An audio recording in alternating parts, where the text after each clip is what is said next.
Hello friends, welcome back to UGC Plugin in the literature series of HPSC PGT English।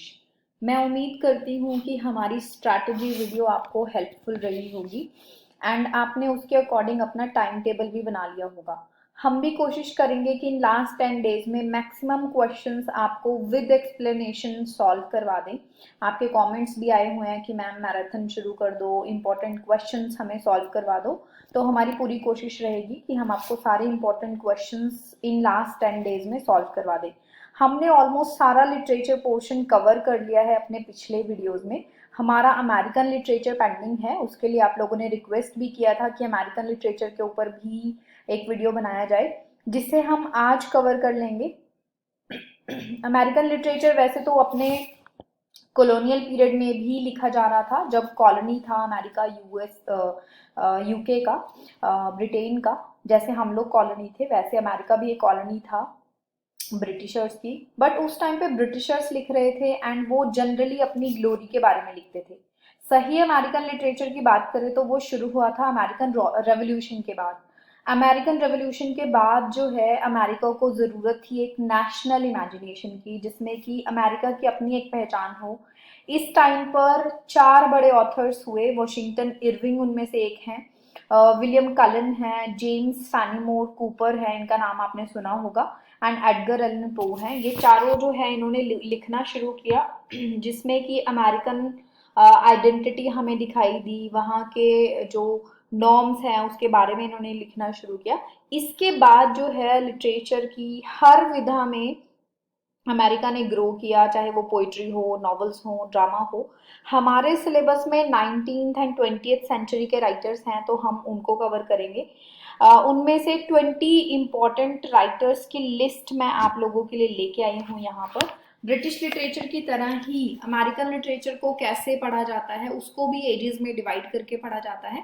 And जैसे British literature में हमने edges में divide किया था, romantic, Victorian, उसी तरह से अमेरिकन लिटरेचर में भी सेम नेम्स के साथ यहाँ की जो लिटरेचर की हिस्ट्री है उसको डिवाइड किया जाता है।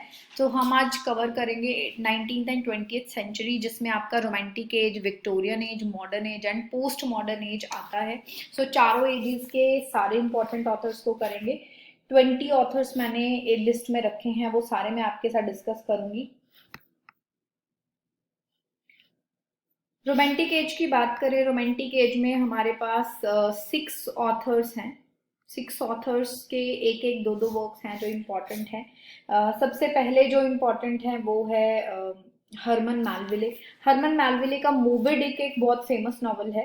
हरमन मैलविले का जो मोबी डिक है वो एक शानदार नॉवल है, जिसमें हमें ये एक शिक्षा मिली है कि जो बदले की भावना है उससे आपका ही नुकसान होता है। सो मोबी डिक क्या है? मोबी डिक एक बड़ी सी वेल है, वेल मछली है, वाइट कलर की वेल है, अपने आप में यूनिक है। इसमें एक कैप्टन अहाब है जो इस मछली से बदला लेना चाहते हैं। मैन वर्सेस नेचर का भी कॉन्सेप्ट इसमें दिखाया है। इसके जो नरेटर हैं वो इश्मेल नाम के एक इंसान है जो कि आउटकास्ट हैं। वो हरमन मेलविले के जो कैप्टन अहाब हैं, कैप्टन अहाब के साथ अपने इस मछली से बदला लेने के लिए उनकी टीम में है, क्योंकि उनको पैसे प्रॉमिस किए गए हैं, तो वो इससे एक बेनिफिट लेना चाहते हैं। एंड इसकी ओपनिंग लाइन है, कॉल मी इश्माइल। क्योंकि नरेटर इश्माइल हैं तो वो कह रहे हैं कि मुझे आप इश्माइल कह सकते हैं। इस तरह से ये नॉवल ओपन होता है। सेकेंड ऑथर है नथेनियल हथोन। नेथेनियल हाथोन का सबसे इंपॉर्टेंट वर्क है, सबसे फेमस वर्क है स्कारलेट लेटर। आपने ज़रूर अपने मास्टर्स में भी पढ़ा होगा। हरियाणा में तो बेसिकली मोस्टली यूनिवर्सिटीज़ के सिलेबस में ये है। इसमें कहानी है हेस्टर प्राइम नाम की एक लड़की की, जिसका एक एक्स्ट्रा मैरिटल अफेयर है। उसके हस्बैंड के साथ उसकी जो है लाइफ अच्छी नहीं है, उसका एक एक्स्ट्रा मैरिटल अफेयर है। एंड उसी अफेयर के चलते वो एक लड़की को जन्म देती है। उस लड़की का जो जन्म है वो इलीगल है, तो इसीलिए जो वहाँ की प्यूरिटन कम्युनिटी है वो उसको सजा देती है, एडल्ट्री के नाम पर एक सजा देती है कि उसको अपनी चेस्ट पर लेटर ए गुदवाना होगा। उसको उस लेटर ए के साथ जाना होगा जो सिंबल है एडल्ट्री का एंड शेम का। लोग जो हैं उससे समझेंगे कि इसने एक बड़ा अपराध किया है उस ए लेटर से। और जो उस जिस बंदे से, जिस इंसान से उसका एक्स्ट्रा मैरिटल अफेयर है, उसकी आइडेंटिटी को वो रिवील नहीं करती है। वो अलग बात है कि इस नॉवल के एंड में उसकी आइडेंटिटी ऑटोमेटिकली रिवील हो जाती है। सो ये भी आपको डिटेल में करना है। एडगर एलन पो का पर्लोइंड लेटर, ये एक शॉर्ट स्टोरी है। एडगर एलन पो फेमस है अपनी शॉर्ट स्टोरीज के लिए और कुछ पोएम्स भी इन्होंने लिखी हैं। सो पर्लोइंड का मतलब होता है स्टोलन, चोरी किया हुआ लेटर। तो ये शॉर्ट स्टोरी एक डिटेक्टिव कहानी है, इसको भी आप देख लेना। बहुत ज्यादा डिटेल में करने की जरूरत नहीं है, बट आपको स्टोरी लाइन पता होनी चाहिए। फोर्थ ऑथर हैं हेनरी डेविड थॉरियो, बहुत इंपॉर्टेंट ऑथर हैं, बहुत ज्यादा कुछ नहीं पढ़ना है इनका। सबसे पहला जो वर्क है वो एक ऐसे है, सिविल डिसओबीडियंस। सो इनका अमेरिका के रेवोल्यूशन में एक बड़ा हाथ है। ट्रांसेंडेंटल ऑथर्स, राइटर्स में हम इनका नाम गिनेंगे। ट्रांसेंडेंटल क्या है, आगे आने वाले क्वेश्चंस में मैं आपको एक्सप्लेन करूंगी कि ट्रांसेंडेंटल मूवमेंट क्या था।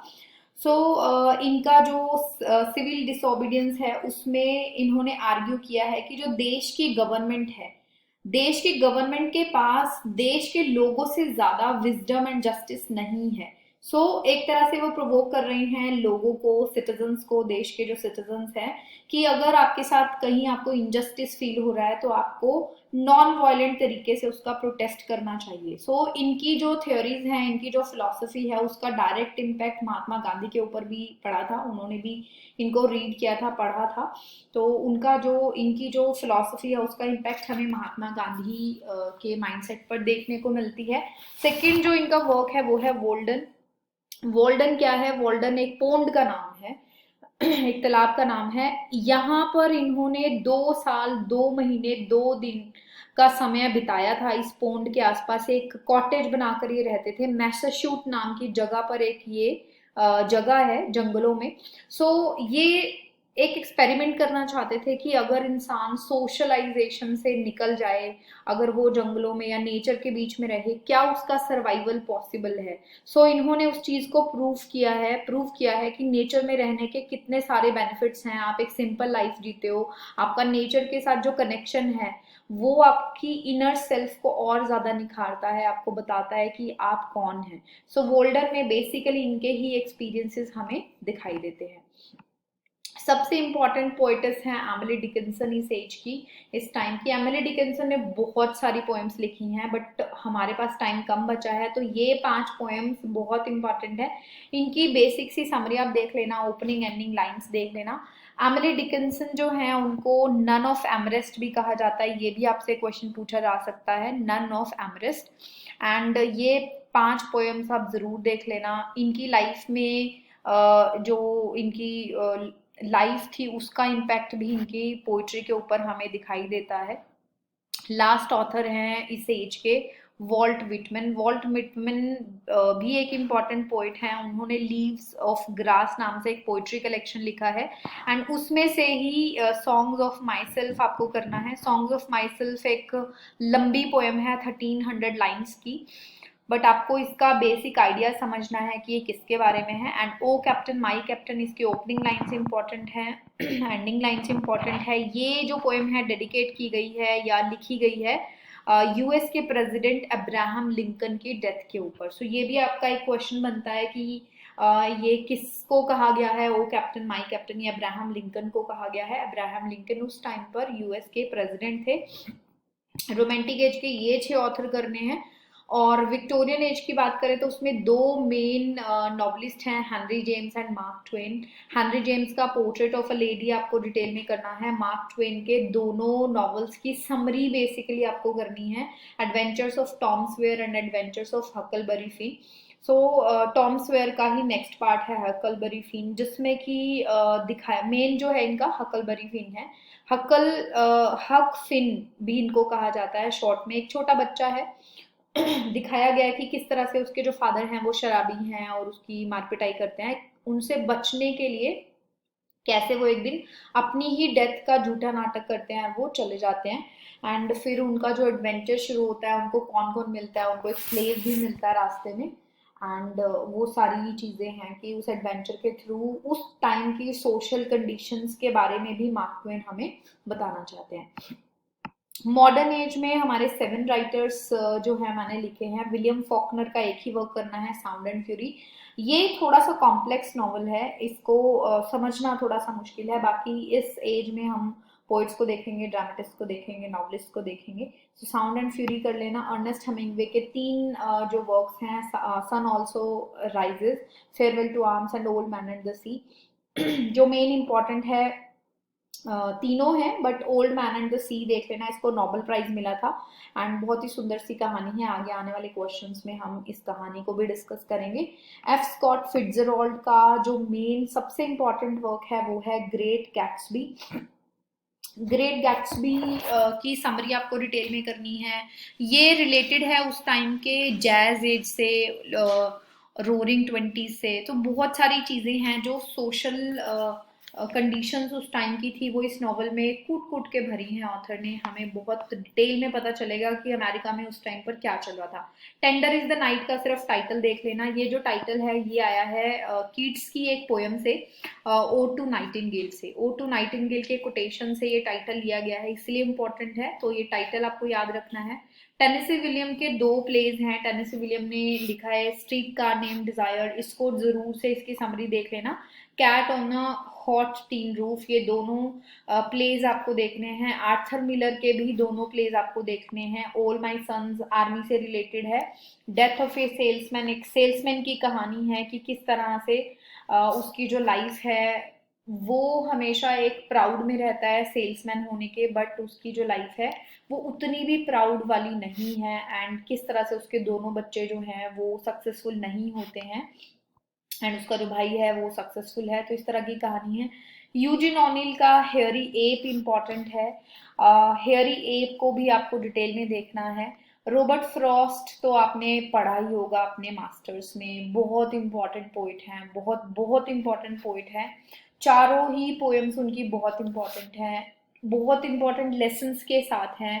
बड़े बड़े जो पॉलिटिशियंस हैं, बड़े बड़े जो महान लोग हैं, उन्होंने इनकी पोएम से लाइंस अपनी लाइफ में इंक्लूड की हैं। किसी ने अपने बेंच पर, जैसे पंडित जवाहरलाल नेहरू ने इनकी लाइंस को अपने टेबल पे रखा हुआ था लिखकर। So road not taken, stopping by woods on a snowing evening, बहुत ही इंस्पिरेशन वाली, लाइफ लेसन्स वाली पोएम्स हैं। तो चारों पोएम्स को आपको देख के जाना है डिटेल में। पोस्ट मॉडर्न एज की बात करें, पोस्ट मॉडर्न एज में 5 ऑथर्स हैं, पांचों का एक एक वर्क है। सिर्फ जॉन स्टेनबैक के 2 वर्क्स हैं। सो हार्पर ली का टू किल अ मॉकिंग बर्ड, ये आपको डिटेल में करना है। इसकी थोड़ी बहुत जो डिटेल्स हम क्वेश्चंस के थ्रू देखेंगे। जेडी सलिंगर का कैचर इन द राय देखना है।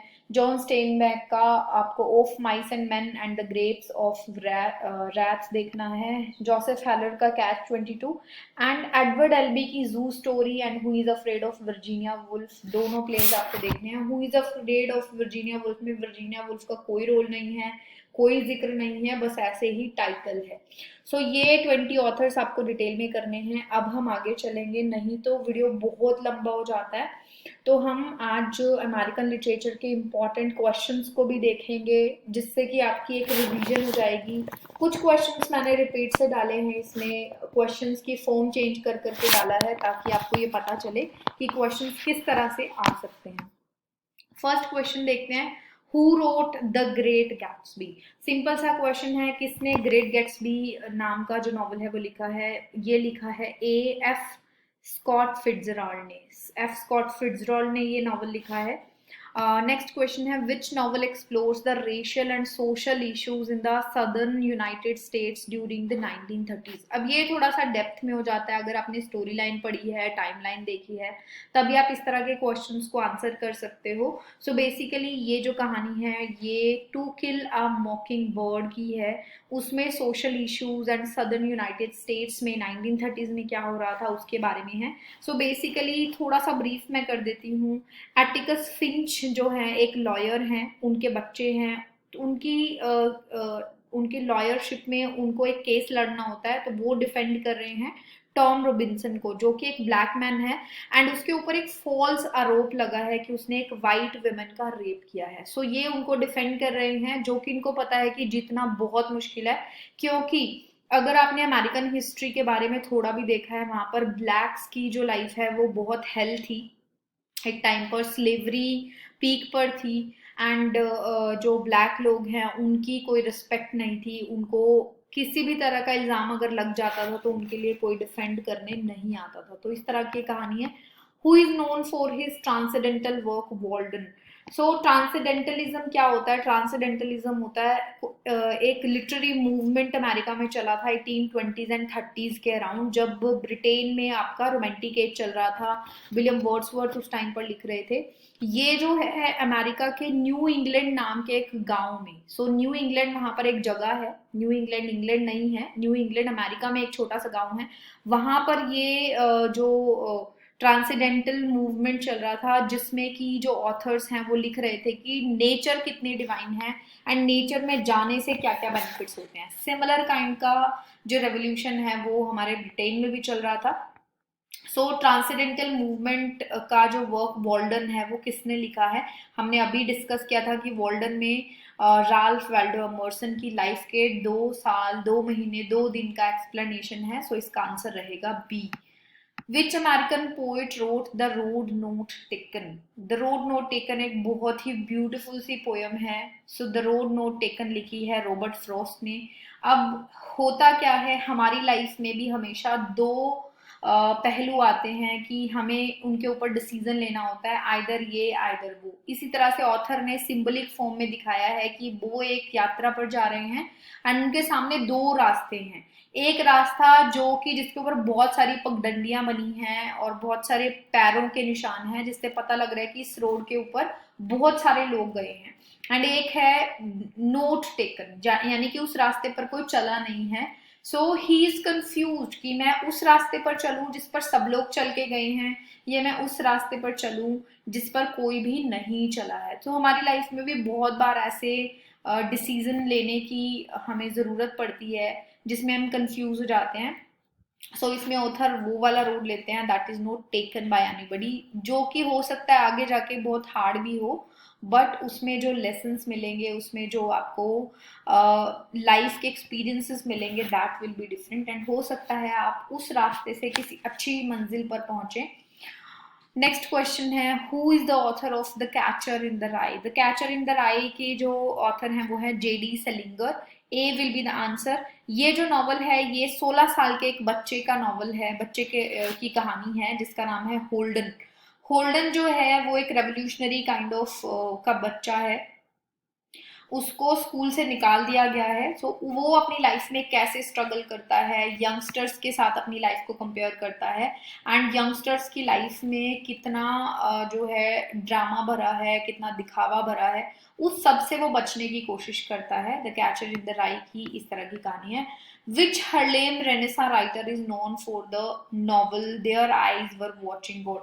सो हरलेम रेनेसा ब्लैक्स की हिस्ट्री में, अमेरिका की हिस्ट्री में एक बड़ा रेवोल्यूशन था जिसमें ब्लैक जो लोग हैं उन्होंने अपने आर्ट एंड क्राफ्ट को ओपनली एक्सप्रेस किया था। जैज म्यूजिक इस टाइम पर पॉपुलर हुआ था। सो रेनेसा, हरलेम रेनेसा की ही एक राइटर हैं जिन्होंने ये लिखा है there eyes were watching God. वो कौन है? उसका नाम है जोरा नील हर्स्टन। मैंने इनको उस लिस्ट में शामिल नहीं किया है, बट कुछ ऑथर्स के इंपॉर्टेंट क्वेश्चंस को मैंने अपनी क्वेश्चंस की लिस्ट में डाला है ताकि आपको यहाँ से याद हो जाए, आपको डिटेल्स ना पढ़नी पड़े।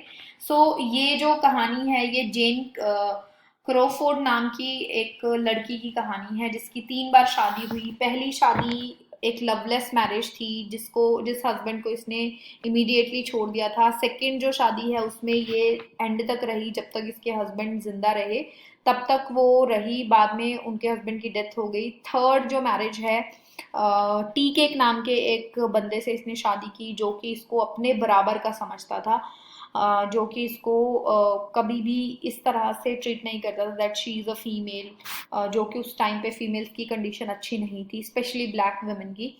So she is a black women जो जेन क्रोफोर्ड है।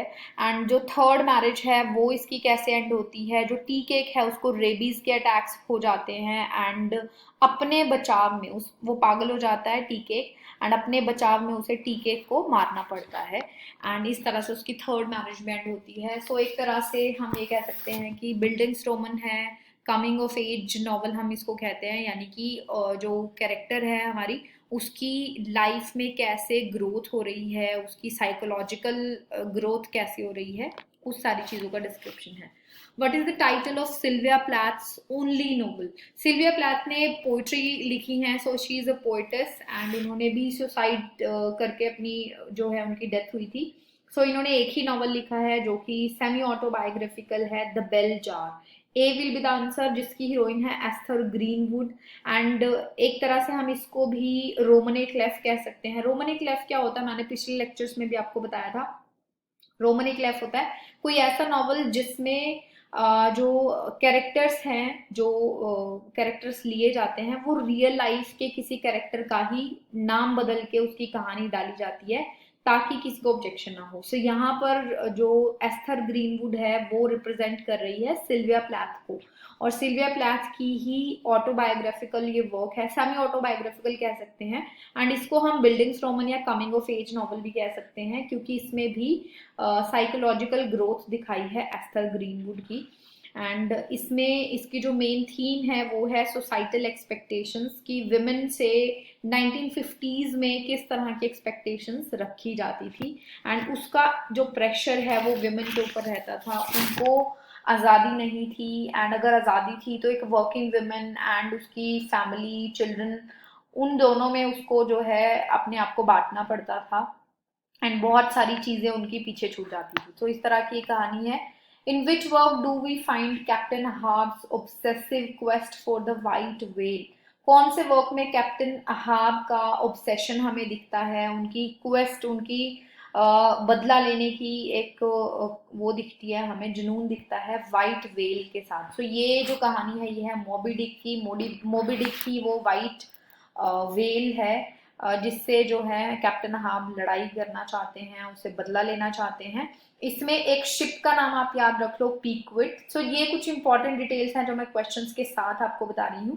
पीकविट जो है वो शिप का नाम है जिसके ऊपर कैप्टन अहाब जाकर उस मछली से बदला लेना चाहते हैं, और कैप्टन अहाब ने अपने साथ कुछ लोगों को लिया है, उनको पैसे देने का वादा किया है, गोल्ड कॉइन्स देने का वादा किया है, जिसमें एक इश्मेल भी है जो ये पूरी कहानी को नरेट कर रहा है। Who wrote the play A Raisin in the Sun, addressing racial and social issues in the 1950s? Raisin in the Sun जो है वो लिखा है लॉरेन हैंसबेरी ने। A will be the answer। अब ये कहानी क्या है? ये कहानी है एक फैमिली की। एक फैमिली को $10,000 रिसीव होते हैं इंश्योरेंस के नाम के। सो उस फैमिली के जो मेल हैं उसकी डेथ हो जाती है, बच्चों के जो फादर हैं उसकी डेथ हो जाती है, एंड उसके बदले उनको $10,000 मिलते हैं। अब पूरी कहानी में लड़ाई ये है कि उन $10,000 को कैसे खर्चा जाए। जो मदर है वो कहती है कि एक घर खरीद लिया जाए ताकि हम लोग आराम से रह सकते हैं। जो उनका एक बेटा है वो कहता है कि जो पैसा है उसको उससे वो शराब का बिजनेस शुरू करना चाहता है, लिकर बिजनेस, तो उसमें वो लगाना चाहता है। एक जो किड है फैमिली का वो चाहते हैं कि मेडिकल में जो मेडिकल की एजुकेशन है उनकी वो पूरी करवाई जाए। तो इस तरह से तीनों का जो कन्फ्लिक्ट है वो दिखाया गया है। Who is the protagonist in the adventures of Huckleberry Finn? So Huckleberry Finn का जो प्रोटैगनिस्ट है वो हक फिन है। हक फिन की ये कहानी है कि कैसे जो हक फिन है वो अपनी ही डेथ का को फेक करता है, फेक डेथ अपनी दिखाता है कि डूब के उसकी डेथ हो गई है। एंड क्योंकि वो अपने अब्यूजिव फादर से बचना चाहता है, एंड जब वो नदी के रास्ते निकल जाता है उसको एक राफ्ट मिलती है, एंड उस राफ्ट में वो एक स्लेव को भी बचाता है जिसका नाम है जिम। सो स्लेवरी के बैड इम्पैक्ट्स और किस तरह से ये लोग डिफरेंट डिफरेंट एडवेंचर्स देखते हैं, किस तरह से जो स्लेव हंटर्स हैं उनसे ये बचते हैं, वो सारी कहानी इसमें दिखाई गई है। Which transcendental poet wrote song of my self?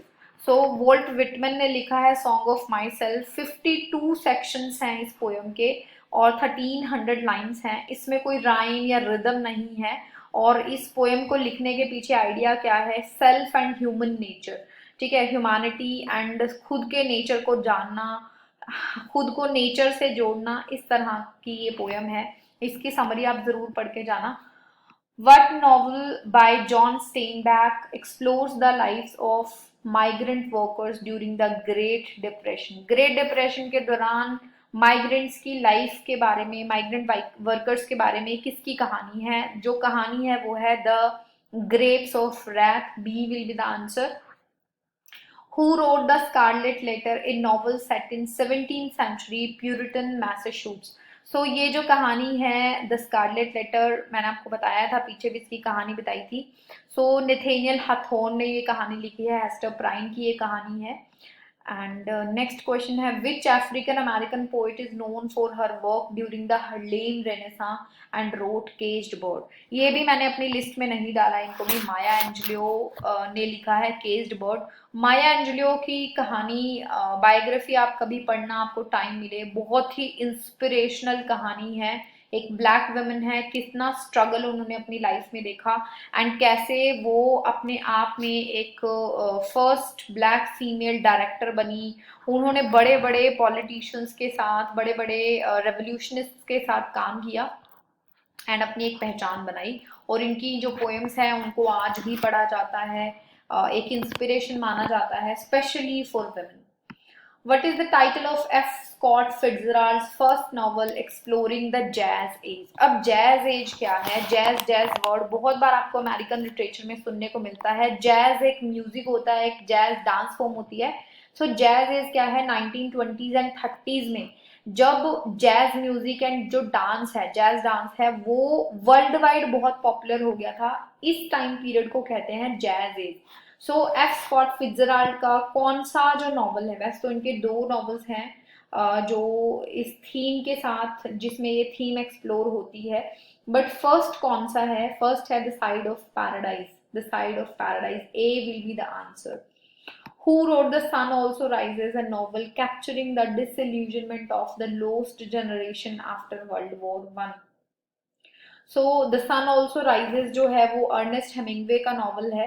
Ernest Hemingway ने ये नॉवल लिखा था. सो लोस्ट जनरेशन क्या है? लोस्ट जनरेशन वो लोग हैं जो वर्ल्ड वॉर वन के पहले जिनका जन्म हुआ था, जिन्होंने वर्ल्ड वॉर देखी, वो यंग लोग जिनको इस वॉर के कारण एंड इस टाइम पीरियड में हो रही बुराइयों के कारण सफरिंग्स हुई, डिसल्यूजनमेंट हुई एंड उनकी लाइफ में बहुत इम्पैक्ट पड़ा एंड उनकी लाइफ में एक लॉस उनको हमेशा दिखाई दिया, एमलेसनेस दिखाई दी. एंड लॉस्ट जनरेशन राइटर्स कौन हैं?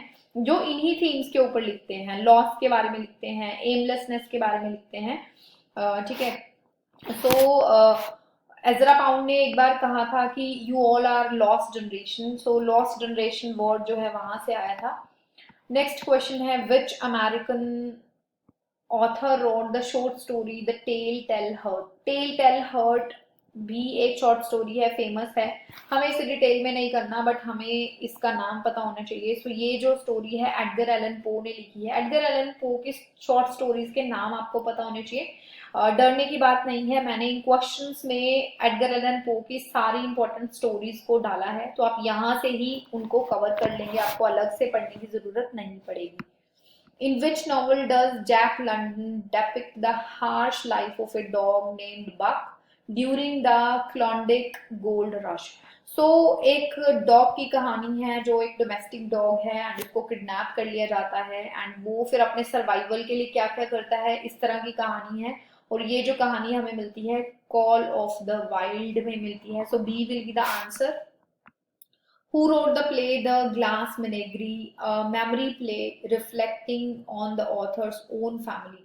So ये जो प्ले है ये लिखा है टेनेसी विलियम ने. टेनेसी विलियम ने ये जो कहानी लिखी है, ये जो प्ले लिखा है, ये है विंगफील्ड फैमिली का. विंगफील्ड फैमिली में तीन लोग हैं, अमांडा है, लॉरा है एंड टॉम है. उनकी लाइफ के अपनी आइडेंटिटी के लिए जो स्ट्रगल्स हैं वो इस प्ले में हमें दिखाई देता है. इसकी स्टोरी आप एक बार देख सकते हैं. Which American poet is known for her confessional style and wrote Lady Lazarus? Lady Lazarus एक पोयम है. सो अपने कन्फेशनल स्टाइल के लिए जानी जाती हैं Sylvia Plath. Sylvia Plath will be the answer. और ये जो पोयम है लेडी लेजारस, ये जो पोयम है ये इसकी जो थीम है वो इनकी लाइफ से इंस्पायर्ड है. डेथ, सुसाइड और स्पीकर की पर्सनल सफरिंग्स के बारे में ये पोयम बात करती है. In which novel does J.D. Salinger introduce the character Holden Caulfield? Holden Caulfield important character का नाम है. ये जो कैरेक्टर है ये अपीयर होता है द कैचर इन द राई जिसमें इसको स्कूल से निकाल दिया जाता है एंड इसकी लाइफ में जो स्ट्रगल है वो दिखाया है। Who wrote Invisible Man, a novel addressing issues of race and identity in America? अब Invisible Man जो है ये टाइटल दो नॉवेल्स का है। एक नॉवल रैल्फ एलिसन ने लिखा है, so B will be the answer, जो रेस एंड आइडेंटिटी के बारे में बात करता है। दूसरा जो नॉवेला है सेम नाम से, वो H.G. वेल्स ने लिखा है, जिसमें एक साइंटिस्ट एक केमिकल को बनाता है, एक फॉर्मूला को बनाता है जिससे कि वो गायब हो जाता है। सो वो इनविजिबल मैन है। सो यहाँ पर क्या है, इस नॉवल में रैल्फ एलिसन ने दिखाई है ब्लैक अमेरिकन की रियलिटी की, किस तरह से उनको नजरअंदाज किया जाता है, वो होकर भी लोगों को दिखाई नहीं देते।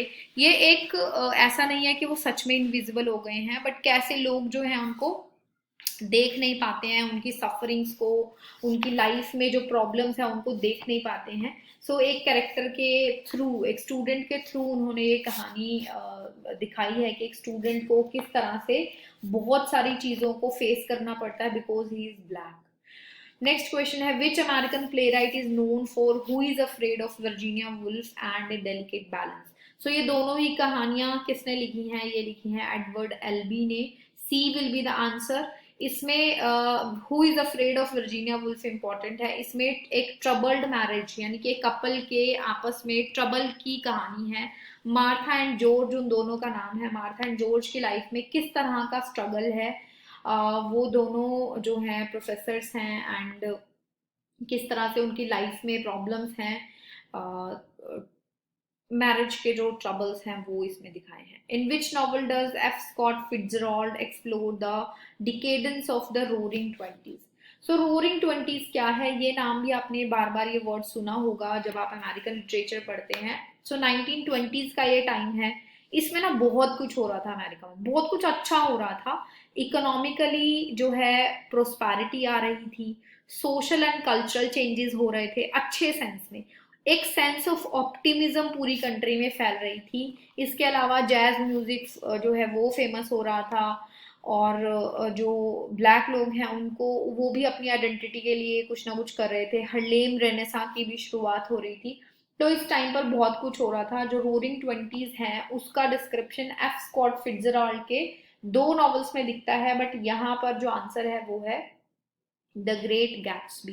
द ग्रेट गैट्सबी में जो है ग्रेट गैट्सबी की कहानी है जो मेन लीड कैरेक्टर है। Who authored the novel Beloved, exploring the impact of slavery on individuals and family? So Beloved में मेनली जो सारे कैरेक्टर्स हैं वो स्लेव्स हैं, एंड स्लेव्स को क्या क्या झेलना पड़ता है, किस तरह से एक लेडी अपने ही छोटे से बच्चे को, अपनी छोटी लड़की को मार देती है ताकि स्लेवरी का दुख उसको ना झेलना पड़े, उसका कोई रेप ना करे, उसको कोई टॉर्चर ना करे, इस वजह से वो छोटी सी बच्ची को मार देते हैं एंड किस तरह से उसका घोस्ट जो है वो वापस आता है। तो बहुत ही सुंदर सी कहानी है। टोनी मॉरिसन ने ये कहानी लिखी है बिलवेड। देखना चाहो तो एक शॉर्ट में एक समरी पढ़ लेना, बट इतना काफी है, ज्यादा डिटेल में क्वेश्चन आने के चांसेस नहीं है। In which novel does F. Scott Fitzgerald depict the rise and fall of J. Gatsby during the Jazz Age? So Jazz Age में J. Gatsby की कहानी है The Great Gatsby में। इसकी तो कहानी आप डिटेल में पढ़ना। Who wrote the classic American novel Little Women? Little Women जो है बहुत फेमस हुआ था। लिटिल वेमन जो नॉवल है वो लिखा है लुइजा मे एल्कॉट ने। A will be the answer. इसमें कहानी है चार बहनों की, मैग, जो, बेथ एंड एमी। चार बहनें हैं जिनको उनकी मदर बहुत गरीबी में पाल रही है। उनकी मदर का नाम है मार्मी एंड उनके जो फादर हैं वो आर्मी में हैं। एंड उस टाइम पर जो सिविल वॉर है अमेरिका में वो चल रही है, वो दिखाया है एंड किस तरह से ये चारों बहनें लाइफ में स्ट्रगल करती हैं। In which novel does Mark Twain satirize the antebellum South and racism through the characters Jim and Huck Finn? So अब एंटेबेलम साउथ क्या है? एंटेबेलम साउथ एक टाइम पीरियड है 1812, जब अमेरिका में रेवोल्यूशन चल रहा था, एंड 1861, दोनों ईयर्स के बीच का, 1812 एंड 1861 के बीच का जो पीरियड है उसको एंटेबेलम साउथ एरा कहते हैं। इस टाइम पर जो स्लेवरी है उसकी प्रैक्टिस बहुत प्रिवेलेंट थी, बहुत सोसाइटी में स्लेवरी का बोलबाला था।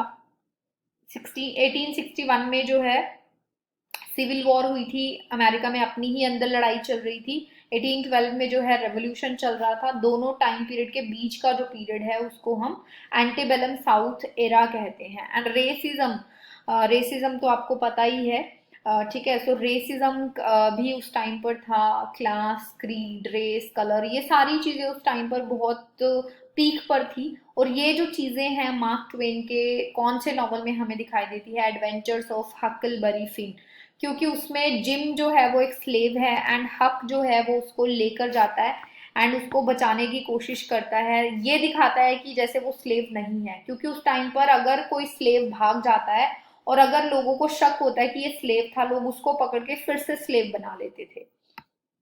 Which American poet wrote The Wasteland, a landmark modernist poem? अब वेस्टलैंड तो हमने ब्रिटिश लिटरेचर में पढ़ी थी, बिल्कुल। देखो, वैसे तो टी एस एलियट अमेरिका से बिलोंग करते हैं, बट बाद में उन्होंने ब्रिटेन की सिटीजनशिप ले ली थी एंड उन्होंने वहीं जाकर वेस्टलैंड भी लिखी थी। सो इस तरह से भी क्वेश्चन आए तो हमें कंफ्यूज नहीं होना है, वेस्टलैंड टी एस एलियट ने ही लिखा है, बहुत डिटेल में करने वाली पोयम है। In which novel does Jamfa Lahiri explore the experiences of Indian American immigrants? अब ये तो इंडियन लिटरेचर का क्वेश्चन है, बट अमेरिका कहीं ना कहीं यहाँ पर जुड़ा हुआ है, इसलिए मैंने इसको यहाँ पर डाला है। सो द नेम से लिखा है जम्फा लहरी ने, जिसके ऊपर मूवी भी बनी है, बहुत ही सुंदर सी मूवी है, जिसमें गांगुली फैमिली है एंड किस तरह से वो जो है बंगाल से अमेरिका जाते हैं, अमेरिका में उनके आइडेंटिटी क्राइसिस और उनकी जो लाइफ है, उनके आगे बेटे की जो लाइफ है, मिस्टर गांगुली का जो बेटा है वो किस रास्ते पर चल रहा है, वापस वो फैमिली में आता है। तो इस तरह की कहानी है। In which novel does Sylvia Plath explore themes of mental illness and societal expectations? So एक ही नॉवल सिल्विया प्लैथ ने लिखा है, द बेल जार। सो ये आपको पता होना चाहिए। इसकी थोड़ी समरी देख लेना, सिल्विया प्लैथ की बायोग्राफी देखोगे तो इस नॉवल की कहानी समझ में आ जाएगी, या इस नॉवल की कहानी देख लेना। In which novel does Ernest Hemingway depict the disillusionment of the lost generation after World War One? Again and again घूम घूम कर इस तरह से आपसे क्वेश्चन पूछे जा सकते हैं। The sun also rises will be the answer. In which novel does F. Scott Fitzgerald explore the decadence of the jazz age and the American dream? American dream भी एक important term है। उस time के लोग किस तरह से अपनी लाइफ के बारे में एक हाई पर्सपेक्टिव रखते थे, उसको अमेरिकन ड्रीम कहते हैं। इसका आंसर रहेगा the great Gatsby. Who wrote the classic southern gothic novel to kill a mockingbird? To kill a mockingbird लिखा है हार्पर ली ने। Who wrote the epic poem Leaves of Grass celebrating the American spirit and individualism? Leaves of Grass लिखा है Walt Whitman ने। Who wrote The Old Man and the Sea, a novella about an aging Cuban fisherman and his epic battle with a giant marlin? The Old Man and the Sea की कहानी बहुत ही interesting है। The Old Man and the Sea की कहानी है एक बूढ़े आदमी की, जो कि 84 डेज से जिसने एक मछली नहीं पकड़ी। वो एक मछुआरा है एंड लोग उसका मजाक उड़ाते हैं एंड जो उसका अप्रेंटिस है, जो उसके पेरेंट्स भी कहते हैं कि चलो यहाँ पर कुछ नहीं मिलेगा। उस इंसान का, उस ओल्ड मैन का नाम है सैंटियागो, क्यूबा का एक फिशरमैन है। तो अब इन सबसे, इन सारे तानों से परेशान होकर वो फिश को पकड़ने के लिए बहुत दूर निकल जाता है, गल्फ स्ट्रीम में निकल जाता है एंड गल्फ स्ट्रीम में बहुत मशक्कत के बाद वो एक बहुत बड़ी जाइंट मर्लिन, एक बड़ी मछली को अपने कांटे में फंसा लेता है एंड वो 3 दिन तक स्ट्रगल करता है उस मछली को अपने घर तक लाने के लिए। एंड रास्ते में, क्योंकि इतनी बड़ी मछली है, 3 दिन तक वो जा रही है, रास्ते में जो वेल्स हैं, बाकी की मछलियां हैं, उस मछली को खा जाते हैं। जब वो घर पहुंचता है तो उस मछली का सिर्फ जो वो है, कंकाल है, वो उसके साथ आता है।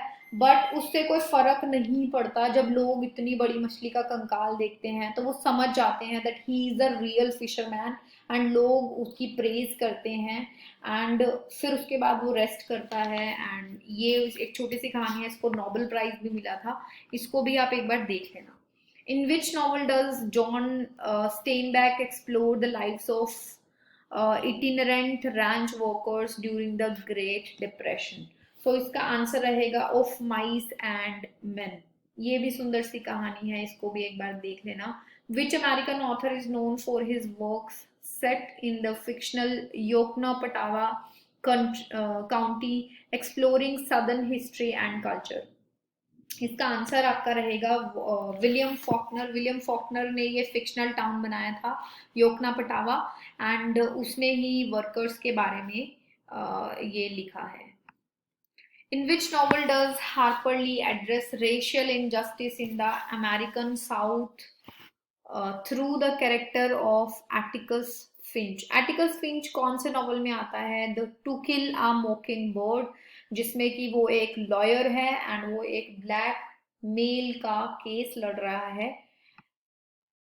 In which play does Tennessee Williams portray the troubled relationship between Amanda Wingfield and her children Tom and Laura? So ये तीनों कैरेक्टर अपीयर होते हैं टेनेसी विलियम के द ग्लास मेनेगरी में। Who wrote The Raven, a narrative poem known for its melancholic and mysterious atmosphere? अब ये तो बहुत ही सुंदर सी पोएम है, इसकी कहानी मैं आपको जरूर बताऊंगी। ये जो पोएम लिखी है एडगर एलन पो ने लिखी है, जो शॉर्ट स्टोरी राइटर हैं, उन्होंने कुछ पोएम्स भी लिखी हैं, एंड रेवन बहुत फेमस हुई थी।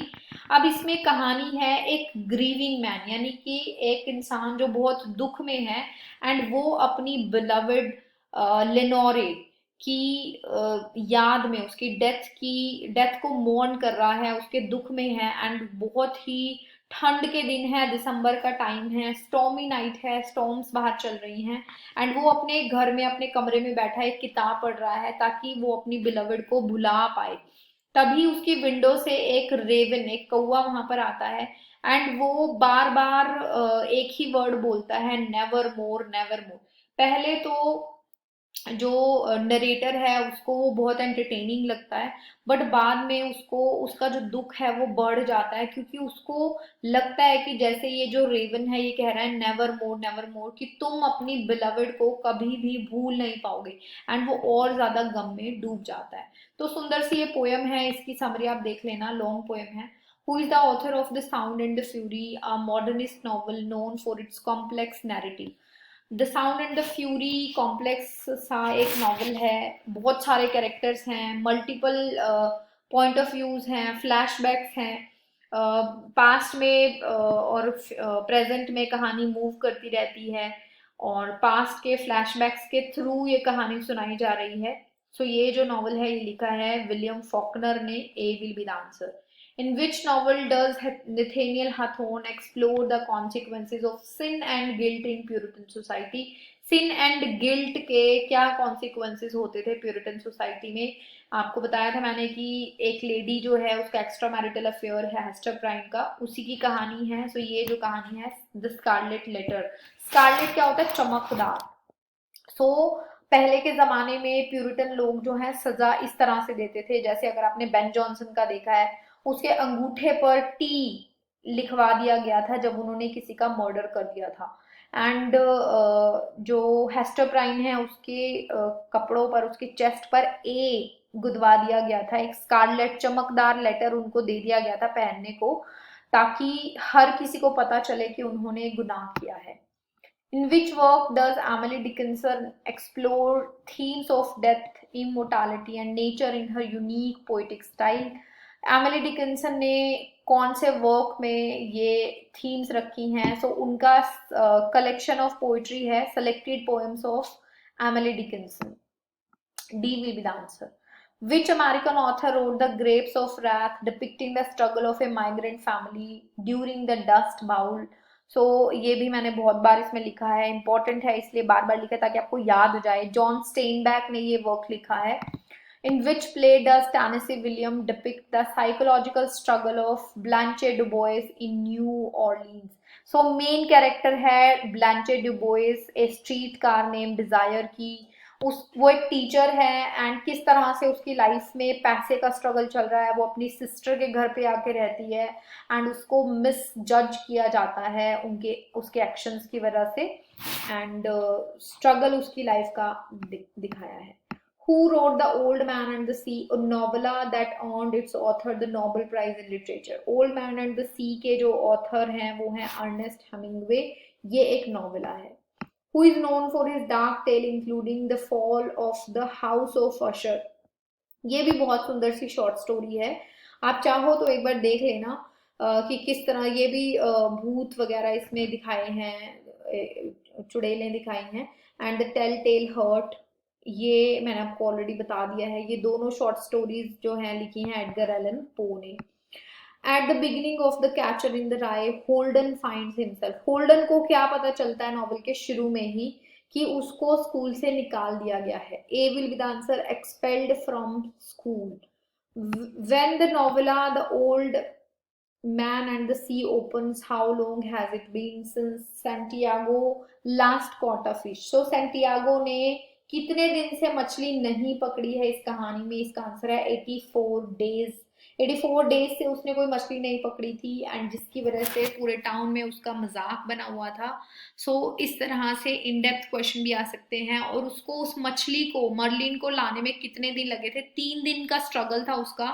समंदर में ही वो भटकता रहा, 3 दिन तक वो उसको खींचता रहा ताकि वो अपनी जो पुनौती है, बैड टाइम है, उसको खत्म कर सके। लोग कह रहे थे कि तुम्हारा बैड टाइम चल रहा है एंड उसने अपने एफर्ट से उस बैड टाइम को खत्म कर दिया, जो कि हम भी कर सकते हैं। ये एक लेसन है ऑथर की तरफ से कि हम भी अगर एफर्ट्स करें तो हमारी लाइफ में कितनी भी चुनौती हो हम उसको ठीक कर सकते हैं, जैसे सैंटियागो ने किया। सो ये थे हमारे 50 क्वेश्चंस अमेरिकन लिटरेचर से। इंपॉर्टेंट क्वेश्चंस थे, इंपॉर्टेंट वर्क्स के ऊपर थे।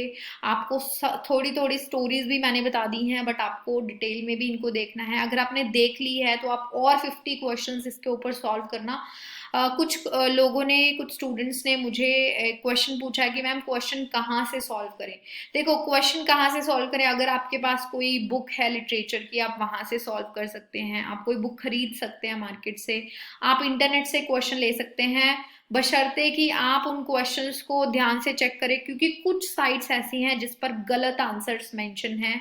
तो आपको ये ध्यान रखना होगा कि आप एक ऑथेंटिक सोर्स से ही क्वेश्चंस को सॉल्व करें। ऐसे ही कहीं से भी क्वेश्चंस मिले और सॉल्व कर लिए, गड़बड़ हो जाएगी। मैंने भी इंटरनेट पर सर्च किया है, बट बहुत सारे क्वेश्चंस के आंसर्स जो हैं कुछ साइट्स पर गलत दिए हुए हैं।